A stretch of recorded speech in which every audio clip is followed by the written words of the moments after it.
Hi, this is Mello and this is a short guide on even more of some of ElvUI's features. Since the last video, the only thing I've done is to enable the reputation bar and moved it here, close to the experience bar, and I've enabled the experience bar just to get symmetry. Alright, moving on to nameplates. I kinda like ElvUI's default nameplates, and some of the settings have been changed since I chose tank as my layout in the installation process of ElvUI. But of course, as the same as everything else in ElvUI, everything is customizable. Under general you have the usual options like changing textures, fonts and different colors. Threat is the options that was enabled for me since I chose tank, but I'm not gonna change colors here since I've gotten used to playing with these colors. You have the options to change the behaviors of nameplates, but then again I like the default settings here. Then you have the different types of nameplates. Playframe is perhaps something that you might be interested in playing around with. If I just move this a bit and enable it and press always show to get it visible, you could potentially disable your normal Playframe and just use this. You could always make it bigger by going into health and increasing the size, and you can enable text if you want, like so. You have the same options with power, cast bar and so on, and the same applies to the other categories of nameplates as well. So I'm going to disable play a nameplate again since I like it the way it is. Moving on, skins. Here is where you may disable any of ElvUI skins, like if you really dislike the character frame and want Blizzard's default look, you can untick the box here. And then we have tooltip. Default in ElvUI you have the standards like name, guild, class and race. However, standing close enough and holding down shift and you get a more detailed tooltip with spec and item level. Going back to settings, here is where you can disable some of the information provided, in addition to changing fonts and so on of course.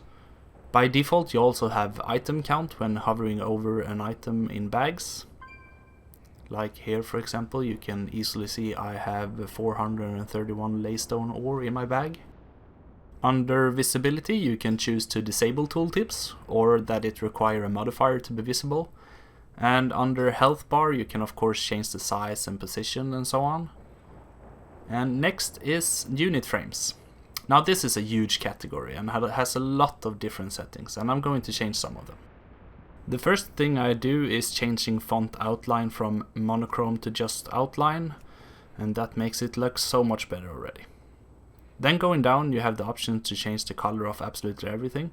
It's the same thing here as with nameplates though. I've gotten used to the colors so I'm not changing anything here. But you might of course. Beginning with Playframe. I like to tick the combat fade option. This hides the Playframe unless you're in combat, have anything targeted, or if you hover over it. For the sake of configuring it I will let it be visible at the moment, but I will finishing off with ticking that box. Then I like to decrease the width and increase the height of the Playframe to get a bit more square form of the frame. Then you have a drop down menu here on the right side, and here you see that we have a lot of different settings. I'm not going to go through everything here, but I want to show portrait.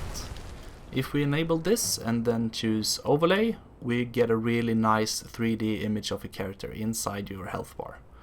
The same can of course be done with target frame for a really nice detail in your user interface. About the same options as in Playframes you have in all of the other types of frames.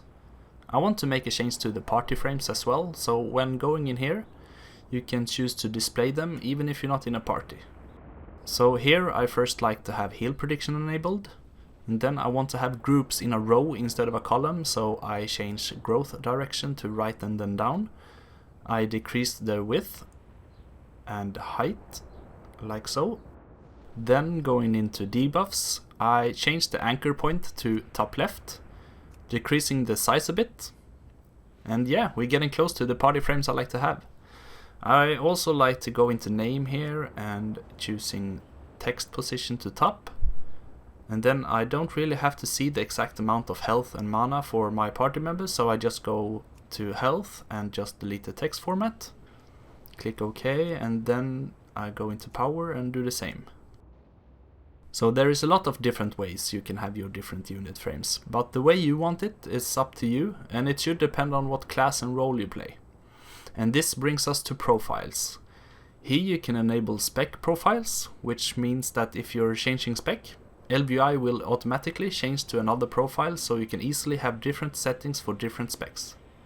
Also, when you set up your UI for one of your characters and you want to start setting up your UI for another character, you can always just choose copy from an existing profile here. Then when you are done, you can share your profile with others by exporting it here, and then you just import it by clicking here and pasting the text string here. Alright, this is it for this video. This has been an introduction to everything you can do with ElvUI. I hope you found this video helpful, and if you liked it, be sure to like and subscribe. Bye!